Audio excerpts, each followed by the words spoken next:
നമസ്കാരം. നമ്മുടെ തുറമുഖം കൃത്യമായ റെക്കോർഡുകൾ പിന്നിട്ട് മുന്നേറുകയാണ്. സെയിലിംഗ് കമന്ററി ആരംഭിക്കുന്നു.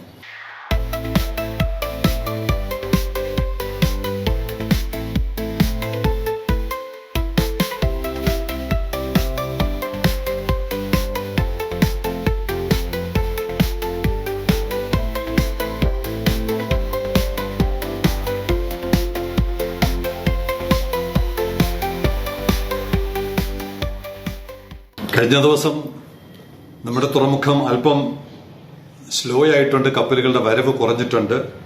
പ്രധാന കാരണം ഗൾഫിലെ യുദ്ധമാണ്.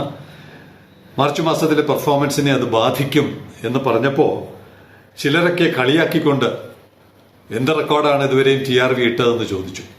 ഏതെങ്കിലും റെക്കോർഡ് ഉണ്ടെങ്കിലല്ലേ ആ റെക്കോർഡ് തിരുത്തുന്നതിനെ കുറിച്ച് പറയേണ്ടതുള്ളൂ എന്നായിരുന്നു അവരുടെ പ്രതികരണം. ഞങ്ങൾക്കങ്ങനെ ആരോടും പ്രതികരണം നടത്തി വിജയിക്കാനുള്ള ആഗ്രഹമൊന്നുമില്ല. ഞങ്ങൾക്ക് പെർഫോം ചെയ്യുക, ഇന്ത്യയിലെ ഒരു തുറമുഖവുമായിട്ട് ഞങ്ങൾ കമ്പയർ ചെയ്യുന്നില്ല എന്ന് നേരത്തെ തീരുമാനിച്ചതാണ്. വെറുതെ നിങ്ങൾ വന്നു കയറി എന്ത് റെക്കോർഡെന്നൊക്കെ ചോദിച്ചാൽ റെക്കോർഡിന്റെ കഥ പറയാൻ ഞങ്ങൾ തയ്യാറാവും. അദാനി ഗ്രൂപ്പ് അവരുടെ ഇന്റർനാഷണൽ തുറമുഖങ്ങളിൽ ഒന്നായ കൊളംബോ ഇന്റർനാഷണൽ വെസ്റ്റ് ടെർമിനലിന്റെ കണക്ക് പുറത്തുവിട്ടു. In A mile stone that signals both operational discipline and strategic intent, the Colombo West International Terminal in Sri Lanka, which commenced operations in April 2025, has crossed 1 million TEUs in its first year. 10 ലക്ഷം കടന്നു അവര്. Colombo West international terminal 18/3 എന്ന് പറയുന്ന തീയതിയിൽ 10 ലക്ഷം കണ്ടെയ്നറുകൾ കടന്നു. എന്താണ് നമ്മുടെ താരതമ്യം?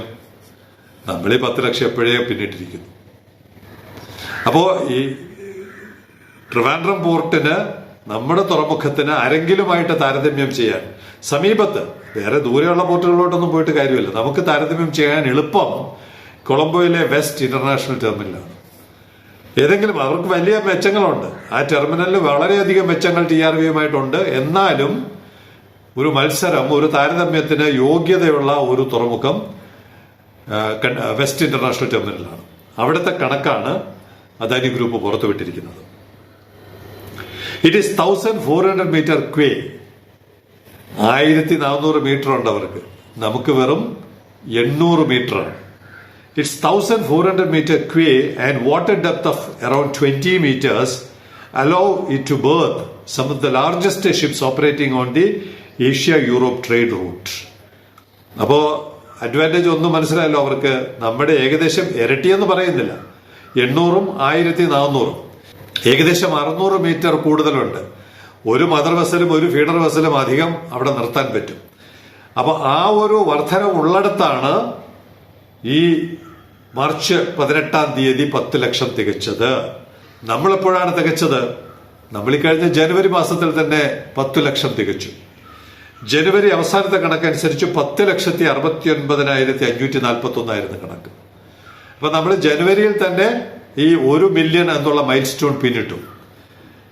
ഇവർ കൊളംബോയിലെ പോർട്ട് മാർച്ച് 18-ാം തീയതിയാണ് പിന്നിട്ടിരിക്കുന്നത്. അപ്പോ വ്യത്യാസം വളരെ കൃത്യമായി നമുക്ക് രേഖപ്പെടുത്താൻ പറ്റുന്നുണ്ട്. കൊളംബോയുടെ 1 മില്യന്റെ സ്ഥാനത്ത് 10 ലക്ഷത്തിന്റെ സ്ഥാനത്ത് TRV ജനുവരിയിൽ 10 ലക്ഷം പിന്നിട്ടു. ഫെബ്രുവരി ആയപ്പോൾ അത് 11,78,000 മാർച്ച് ഇന്നലെ വരെ 19/3 വരെ ആ കണക്ക് 12,60,000 വരും.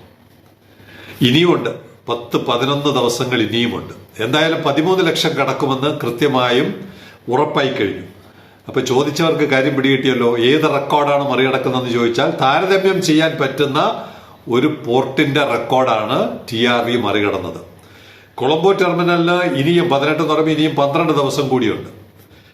TRVക്കും ഇനിയും 10-11 ദിവസം കൂടിയുണ്ട്. കൃത്യം കണക്ക് അവർ ഒരു 10,50,000, TRV 13 ലക്ഷവും എത്തുന്നിടത്ത് ഈ വ്യത്യാസം കൃത്യമായി സ്ഥാപിച്ചുകൊണ്ട് TRV അതിന്റെ മുന്നേറ്റം തുടരുകയാണ്.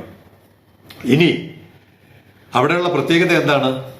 അവർക്ക് ഗേറ്റ് ഇതുവരെയും അടച്ചിട്ടിട്ടില്ല. അവർക്ക് തുറന്നു കൊടുത്തിട്ടുണ്ട്. ആദ്യത്തെ ദിവസം തന്നെ തുറന്നു കൊടുത്തു. ഇവിടെ ഇപ്പോഴും 2 വർഷത്തോടെ അടുക്കുമ്പോഴും ഗേറ്റ് പൂർണ്ണമായും അടച്ചിട്ടിരിക്കുകയാണ്.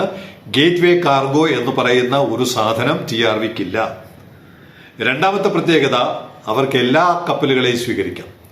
എല്ലാ കമ്പനികളുടെയും കപ്പലുകളെ സ്വീകരിക്കാം. നമുക്ക് MSC മാത്രമേ സ്വീകരിക്കാൻ പറ്റുന്നുള്ളൂ. അപ്പൊ അങ്ങനെയുള്ള വളരെ ഫ്ലെക്സിബിൾ ആയ ഒരു പ്രവർത്തനം നടത്തിക്കൊണ്ടിരിക്കുന്ന കൊളംബോ പോർട്ട് TRVയുമായിട്ട് താരതമ്യം ചെയ്യുമ്പോൾ അല്പം പിന്നിലാണ് എന്ന് പറയുന്നതിനേക്കാൾ നല്ലത് TRV വളരെ മുന്നിലാണ് എന്ന് പറയുന്നതാണ്. കാരണം ആദ്യ വർഷം 13 ലക്ഷം എന്ന് പറയുന്നത് അത്ര നിസ്സാര കാര്യമല്ല.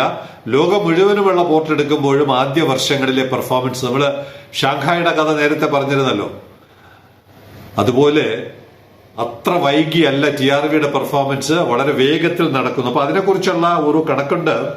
Colombo West International Terminals performance reflects strong early alignment with the shipping lines, efficient berth productivity, and the advantage of operating within an established transshipment ecosystem. ഏറ്റവും പ്രധാനപ്പെട്ടത് അതാണ്. 100 വർഷത്തോളമായി പ്രവർത്തിക്കുന്ന ഒരു തുറമുഖത്തിന്റെ എസ്റ്റാബ്ലിഷ് ചെയ്യപ്പെട്ട ട്രാൻസ്ഷിപ്മെന്റ് ആംബിയർ അറ്റ്മോസ്ഫിയർ അവിടെ ഉണ്ട്. എന്തൊക്കെയാണ് അവിടുത്തത്? ജയ കണ്ടെയ്നർ ടെർമിനൽ ഉണ്ട്, സൗത്ത് ഏഷ്യ ഗേറ്റ് വേ ടെർമിനൽ ഉണ്ട്, യൂണിറ്റി കണ്ടെയ്നർ ടെർമിനൽ ഉണ്ട്, കൊളംബോ ഇന്റർനാഷണൽ കണ്ടെയ്നർ ടെർമിനൽ ഉണ്ട്. ഇതിന് പുറമെയാണ് കൊളംബോ വെസ്റ്റ് ഇന്റർനാഷണൽ ടെർമിനൽ. അപ്പോ കപ്പൽ കമ്പനികൾക്ക് ധൈര്യമായിട്ട് കൊളംബോയിലോട്ട് വിടാം, ഏതെങ്കിലും ഒരു ടെർമിനലിൽ കയറ്റാമെന്നുള്ളതാണ് അവരുടെ ധൈര്യം.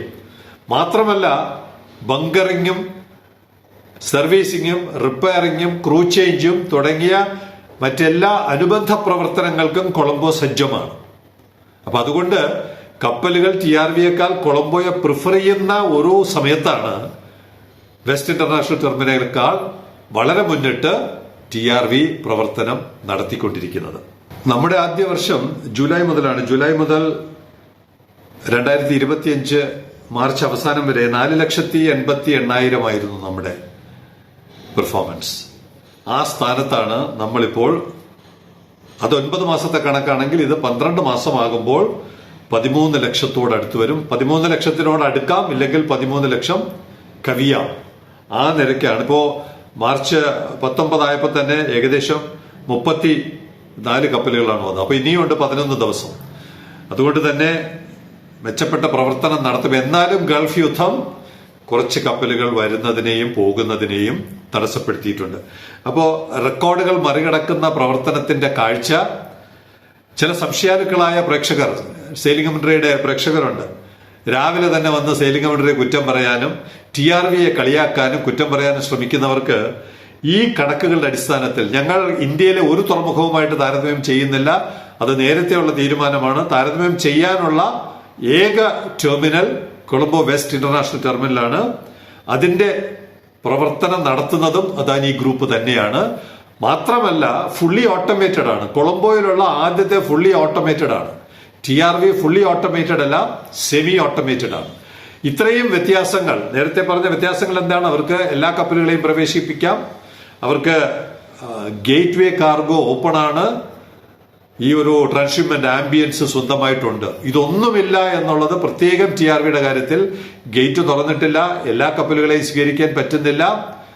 ഒരു കേവലം 1.5 വർഷത്തെ അനുഭവ പരിചയം മാത്രമേ TRVക്കുള്ളൂ. ഏത് നിഷ്പക്ഷ മതികൾക്കും TRVയുടെ പെർഫോമൻസും TRVയുടെ റെക്കോർഡ് നേട്ടവും തള്ളിക്കളയാൻ കഴിയില്ല എന്നുള്ളതാണ് വാസ്തവം.